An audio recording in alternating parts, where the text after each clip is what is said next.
kababayan. Oh, eto, pag-usapan natin itong si Harry Roque. At syempre mga kababayan, yung abogado po nitong ni Digong Duterte sa ICC na si Nicolas Kaufman. Alam niyo ba mga kababayan, mga ka-GP Natics, may mga sinabi dito si Harry Roque na talagang ikatutuwa ko.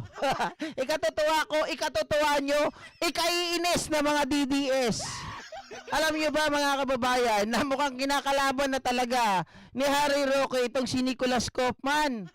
Parang feeling niya ata mga kababayan, mas magaling siya dito kay Nicolas Kaufman. At alam nyo ba ang sinabi, bakit pinatatagal pa bago nag-challenge ng jurisdiction ang mga abogado ni dating Pangulong Duterte? Ano to, hinihimod muna yung kanyang pera, inuubos bago nag-file. Biruin nyo 50 days daw. Bago nila sinimulan. Pakinggan natin si Harry Roque, guys. Nakakatuwa to. Harry Roque po, para sa Gabay Party List. Advertisement paid. Narito po ako ngayon para sa panibagong kabanata at episode ng Spokes Hour. Matapos po ang 50 araw, salamat sa Diyos at nag-file na rin ng kauna-unahang pleading ang mga abogado ni Tatay Digong para siya'y mapagpalaya. Ito po ay isang challenge sa jurisdiction ng hukuman na matagal ko na pong sinasabi na ito talaga ang dapat i-file. Okay. Tsaka na yung provisional release kasi kaya ng sinabi ko dati sa inyo, no, ang provisional release, wala po ako na... Dapat daw hindi nyo inuuna yung interim release or provisional release. Tama daw ito ang ginawa nyo dapat, ba't pinatagal nyo pa ng 50 days? Kita na kahit sinong akusado ng core crimes, gaya ng crimes against humanity na ginamit nila kay Tatay Digong na nabigyan ng provisional remedy. Saka yung provisional remedy, hindi rin sa Pilipinas yan, sa ibang miyembro ng ICC. Pero mabuti naman, after 50 days, na-file na itong challenge. May tanong dito si Bernie Pogi Channel. Roque, bakla ka daw ba? Hindi ako nagtanong nun ha. Si Bernie, binasa ko lang. Roque, bakla ka daw ba? To the jurisdiction na para motion to dismiss. Ang hinanakit ko lang, bakit naman pinayago matulog sa kulungan ng 50 araw ang ating... Uy, merong hinanakit! Merong hinanakit, may gustong sabihin. Bakit naman pinatulog nyo ng 50 days si Tatay Digong? Tapos sakalang kayo nag-challenge ng jurisdiction. Ay, si Harry Roque. Kino-question niya yung kakayahan ni Nicolas Kaufman. Alam niyo ba guys, meron bang sasabihin ito mamaya, no? Sabi niya ganon. Ito kasing yung bagong abogado daw ng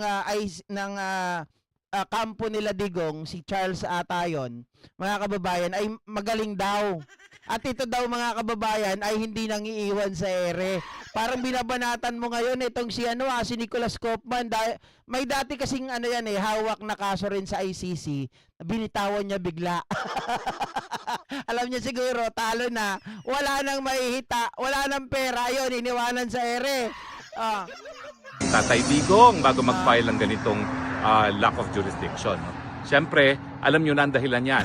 Ang linalaman ng petisyon ay dahil nga po pangalawang taon na nasimulan ang preliminary investigation ng hukuman at dahil dyan ay lampas na isang taon na dapat nagsimula ng preliminary investigation ng piskalya. Ang rationale po nito, ang room statute... Pinipilit pa rin nila yung jurisdiction. Wala nga daw prescripted period. Ano ba yan, Harry Roque? Abogado ka pa naman pero style mo abogado.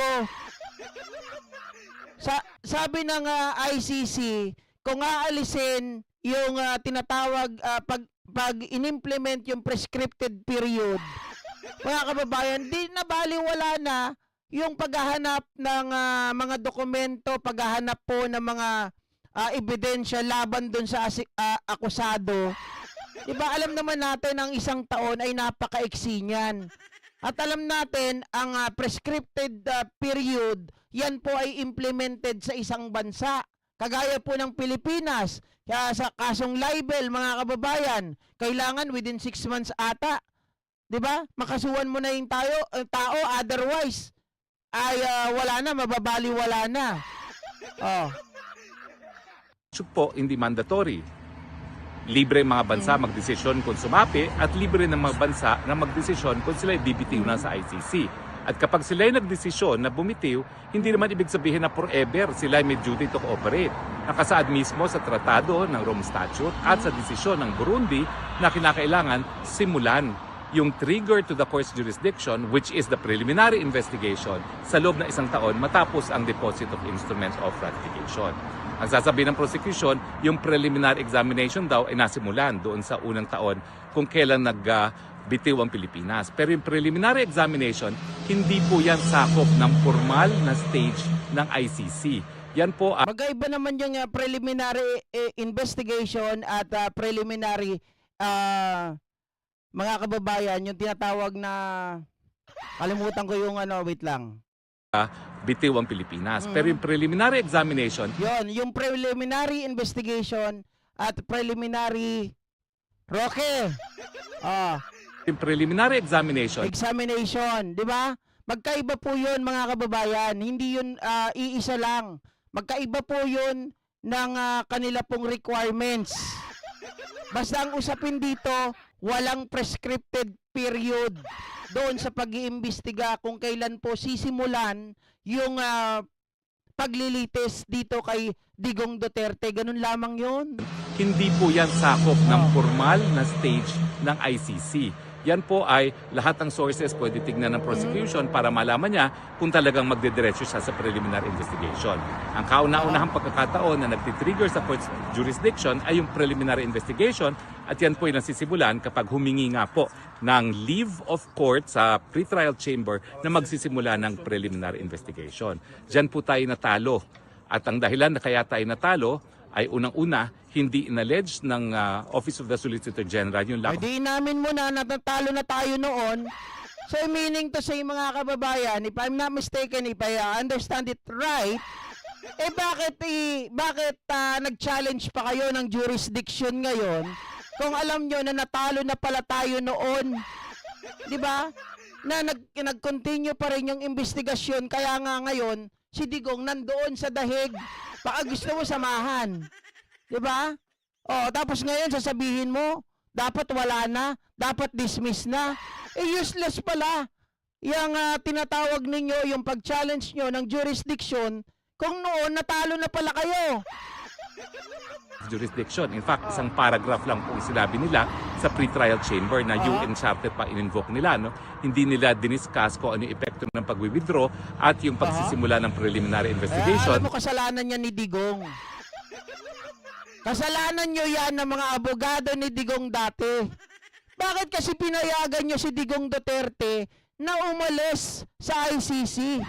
Alam kong kung bakit kayo pumayag. Sabi ninyo, o sige Tatay Digong, alis ka na sa ICC para hindi ka habulin, para hindi ka managot, para hindi ka makasuhan. Nakalimutan nyo si Interpol. Si Interpol pala, mga kababayan, ay pwedeng idikit kay ICC. Kahit wala si ICC, meron naman si Interpol. At hindi tayo pwedeng tumanggi, hindi tayong pwede na tayo lang ang hihingi ng tulong kay Interpol. Si Interpol, kailangan hihingi rin ng tulong sa atin. Diba? Mga kababayan, hindi yan na one way. It takes two tango. Ika nga. Sa pangalawang taon na matapos tayo mag-withdraw. No? At sabi nga ng Appellate Tribunal naman, ang sabi nila, hindi mo inallege yan during the pre-trial chamber proceedings, hindi mo po pwedeng i-allege yan for the first time on appeal. So malinaw po, wala pang desisyon ng ICC sa jurisdiction pagdating sa tinatawag. Magkano bayad kay Kaufman? 150 million? Kung totoo yan mga kababayan. Diyos mio, tama ba ako ng pagkakabasa? Ilang zero to? 6-7. So 150 million mga kababayan. Hindi ko kasi nakita kung magkano yung bayad dito kay Kaufman. Kaya mamaya, itong si Harry Roque, dito di ba nagpapaliwanag siya, mamaya sabay bira dito sa mga abogado ni Digong Duterte. Kasi kanina sabi niya ganun, bakit naman pinatagal nyo pa? Pinatulog nyo ng 50 days? Ibig sabihin Roque, eto, pinatagal muna nila. Alam nyo naman ang style ng abogado, abogado ka rin. 'Di ba? Ganyan ang style ninyo para magka pera. So kailangan patagalin ang issue, patagalin ang kaso, pabalik-balikin ang kliyente para more pera. 'Di ba? Oh. Na rationale temporal. Kasi yung rationale temporal, sabihin natin may jurisdiction dun sa subject matter, sako pa ba pagdating dun sa Uy. oras? Teka lang, Roque, bayaran daw ako. Alam mo, Andres Maramag, pwede ka na magkaamag. Yung utak mo puro amag. May bukbuk na yan, guys. Oo, may bukbuk na yan. Bayaran ako? Asan ang ebidensya mo? O, ikaw ata ang bangag eh. Di ba? Oh, 150 million US dollars ang professional fee ni Kaufman. Ina talagang lulustayin niya ang mga kababayan, ang pera ni Digong. Kasi temporal is oras. At yung oras na sinasabi ko nga, yan ay 1 taon matapos na mag-withdraw tayo sa pagiging miyembro ng ICC. Wala nga, kahit pagpilitan mo yung prescripted period na yan. Nakalagay doon sa kanilang International Tribunal, Article 12. Buisit. Well, mabuti po. Yan naman po ang ginawa ng grounds ng dalawa nating dayong abogado. Pero wag naman nating isipin na yung dalawang abogado lang nakaisip niyan, ha? Matagal guys, may banat na siya. Kasi di ba, ang dami niyang paliwanag, tapos sabi niyang ganon, wag niyo naman po sana isipin na yung dalawang abogado lang ang nakaisip niyan, matagal ko na po naisip yan. Aba, umiepal si Harry Roque. Talagang umi-eksena guys. Gusto niya ata, siya yung lead counsel. Sayang kasi yung pera, di ba? Pang din yon, pampogi. Pagiging miyembro ng ICC. Well, mabuti po. Yan naman po ang ginawa ng grounds ng dalawa nating dayong abogado. Pero wag naman nating isipin na yung dalawang abogado lang nakaisip niyan, ha? Matagal ko na pong sinasabi yan. Yun, mga kababayan, matagal niya nga daw naisip yun, hindi niyo daw siya pinapansin. Dapat daw bigyan niyo rin siya ng bayad. Salamat po sa mga tawag dito. Salamat po, Landico, Virginia, ha. Boss GP, your vlog is entertaining. KSP talaga itong si Harry Roque. May pahabol pa siya. Huwag niyo naman pong isipin na sila lang ang nakaisip nun. Matagal ko na pong sinasabi yon. Ang problema, Roque, hindi ka nila pinakinggan. Ang ibig sabihin nun, wala ka pa rin kwenta sa kanila. Diba? Yung strategy mo, iba sa strategy nila. Kasi ang strategy nila is delaying tactics. Sabi mo nga, justice delayed, justice denied. Pero iba naman sa atin, mga kababayan. Justice delayed, para doon sa mga abogado, pera is more than what you think of. Diba? Money is real. Money is much bigger. Ibig sabihin, hindi naman po ibig sabihin palibasa walang Pilipinong abogado na walang Pilipino na may alam sa proceedings sa ICC. Paulit-ulit. Parang sinabi niya na, uy, matalino din po ako. May alam din po ako. Hindi ka na nga nila kukunin. Alam mo, sabi nga nila, unahin mo daw muna yung asylum request mo. Kasi tingin ko, mga kababayan, pag lumabas yung human trafficking case mo, without bail yun, non-bailable. Pag lumabas yun, Interpol din ang pupulot sa'yo. Kahit may asylum request ka pa, kalokohan mo. Ulit ko na pong sinasabi yan at nagagalak naman ako na itong si Professor Jacobs, yan ang sinulat niya. Ayun, si Professor Jacob daw, sabi niya, si Professor Jacob magaling yan. Pero hindi niya sinasabihan na si Kaufman ay magaling. Di ba? At nagagalak naman ako na itong si Professor Jacobs, yan ang sinulat niya. Naniniwala po ako na magaling po talaga itong Professor Jacobs. Yan po ay nagtuturo din ng International Criminal Law at bihasa rin, talagang nagrepresent po yan ng mga akusado sa ICC. No? Nagrepresent daw si Professor Jacob sa ICC. Mga kababayan, tapos may banat siya kay Nicholas Kaufman. At hindi po siya nag-enter at bumitiw, no? Patay tayo dyan, Roque. Ano ba yan? Napaka-bitter mo naman. Yan si Professor Jacob, nagtuturo rin yan, magaling yan, at hindi yan nag-enter at bumitiw. Paano kasi si Nicholas Kaufman, may istorya yan. Inawakan niyang kaso sa ICC, in the end, mga kababayan, iniwanan niya sa ere. So parang sinabi niya, alam mo, BP Sara, wala akong tiwala dyan sa lead counsel ni Tatay Digong. Pwede bang alisin mo na yan? Ako na lang ipalit mo. Mas marunong pa ako dyan eh. Mas tatayo pa ang mas tatayo pa ang kaso, hindi ang kargada. Dahil ang mga nagpanalo naman po dun sa Bemba case Ito ang maganda. Tama to, asylum delayed, passport denied, uwian na. Kulong ka na. ay ibang abogado po, no? Hindi nating abogado, pero ang gusto ko sanang kunin na abogado natin, yung nagpanalo kay Bemba. But in any case, we are fine. Di ba sabi niya, ang gusto ko sanang kunin na abogado natin yung nagpanalo kay Bemba. Ibig sabihin, mga kababayan, etong si Kaufman, ayaw niya na maging abogado. Okay siya kay Professor Jacob. Pero kay Nicholas Kaufman, siya po ay doubt.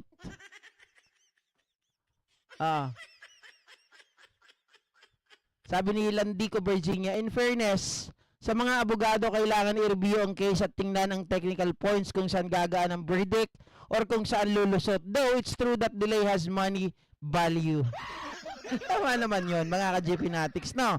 Ang mga abogado, ako naniniwala, yung mga abogado na talagang matitino, no? Hahanap sila ng paraan kung saan hihina yung kaso para sila ay manalo. Pero mga kababayan, tama din po kayo sa kabilang banda, talagang habang tumatagal po ang paglilitis, sigurado mas mahal po ang pera. 'Di ba? Mas malaki po ang pera na papasok sa kanilang mga bulsa. Si Rocky, natatawa ako eh. Kitang-kita ang pagiging bitter. 'Di ba? Parang sabi niya ganoon pa, BP Sara, alisin mo na yan si Kaufman, ako na lang ipalit mo.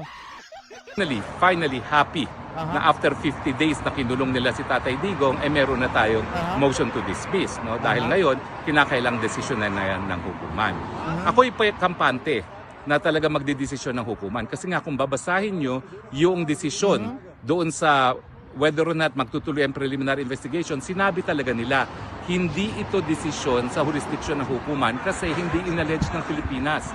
At hanggang ngayon po, sinisisi ko ang Office of the Solicitor General, bakit hindi linabas yan?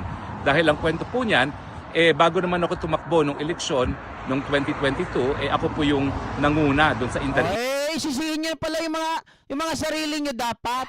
Diba, hindi niyo naayos yan. Sino ba ang Solicitor General noon dati? Minardo Guevara. Diba? Nung panahon ni Digong Duterte, Minardo Guevara. Tapos pinangunahan mo pa pala. Tapos gusto mo, ikaw ngayon ang mag-ayos ng kaso? Gusto mo si Kaufman maalis, kapalit mo?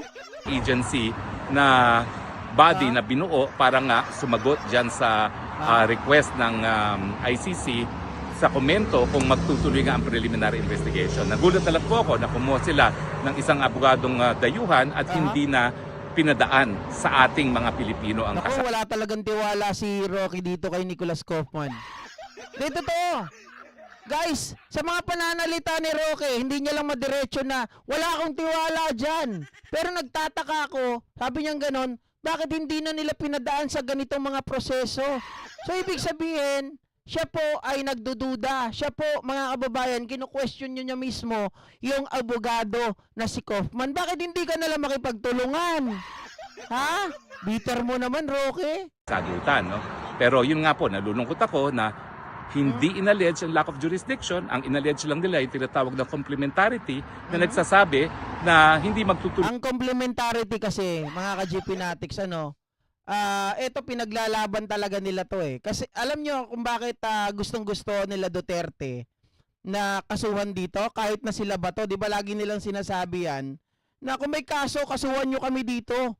Dito namin gusto patunayan na kami ay may kasalanan o wala. Dito namin naharapin kasi kami ay Pilipino. Kasi dun sa rules of complementarity, halimbawa may nagkaso sa kanila dito, 'di ba, ng mga victims din, mga kababayan.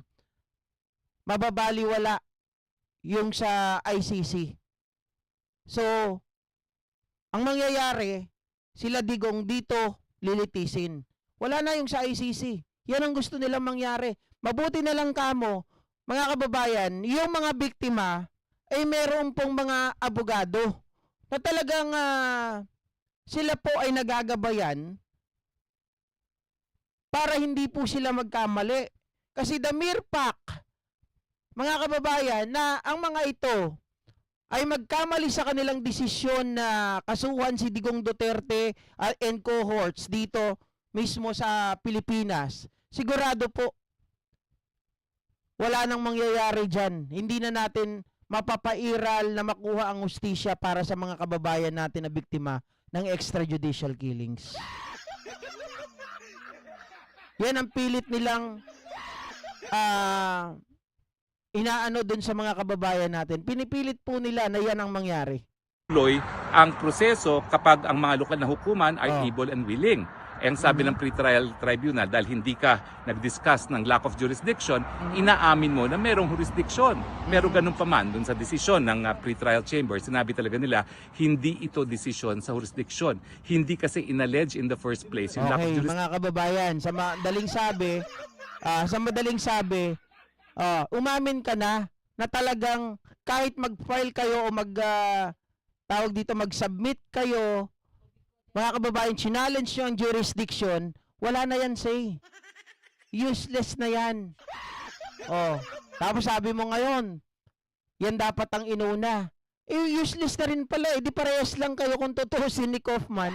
Walang pupuntahan, walang patutunguhan ang inyong mga plano. Jurisdiction, so hindi sila kinakailangan magdesisyon. At ngayon, ito yung pagkakataon na dapat magdesisyon sila. Kampante po ako na madidismiss ang kaso for lack of jurisdiction dahil meron ng desisyon dun sa Burundi at meron pang bagong desisyon na in-invoke itong si Professor Jacobs. Maraming salamat, Professor Jacobs. Iba po talaga kapag professor ang gumagawa ng pleadings, up to date po talaga sa jurisdiction.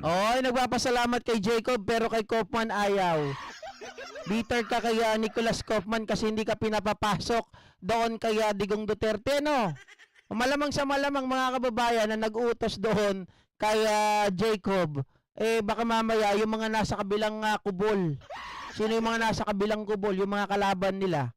'Di ba? Sila Panelo, sila Bongo. Hindi pinapapasok etong si Harry Roque. Kaya ngayon, mga kababayan, inis na inis siya kay Kaufman kasi dadaan muna si Roque kay Kaufman bago siya makapasok doon kay Tatay Digong. Baka kasi mga kababayan, itong si Harry Roque, alam nyo naman, sobrang daldal niyan, sobrang sinungaling pa. Bakit natin nasabing sinungaling? 'Di ba merong issue na noon, sabi niyang ganon, meron na daw warrant of arrest sa kanya. Nag-uusap daw sila ni Tatay Digong. Tumawag daw sa kanya si Tatay Digong. Pero mga kababayan, eventually, ang nangyari, tumawag itong si Panelo. Totoo ba na meron ng warrant of arrest? Totoo ba na ganito nangyayari? Hindi ko naman kinausap yan si Taba eh. Hindi kami nagkausap, di ko yan tinawagan. Di sinungaling. Diba? Pilipino ako. Ang result ng Supreme Court, okay lang dalhin sa dahig si Digong. Actually 15-0 naman yan mga kababayan, mismong appointed pa ni Digong Duterte. 'Di ba? So wala na tayong pag-uusapan diyan. Ang pag-uusapan lang natin talaga mga kababayan dito sa issue na to, itong si Harry Roque, galit na galit kay Nicholas Kaufman. 'Di ba? At ang sinasabi niya, si Tatay Digong daw madidismiss daw yung kaso. Anak ka ng tinapa, Harry Roque, huwag ka na magpaasa. Sabi ko nga kahapon uuwi naman talaga yung tatay nyo. Kaya lang pag uwi no, nasa garapon. 'Di ba? Abo na nga lang. Abo na lang. Ito naman, pag-usapan natin mga ka-GP Natics. Oy!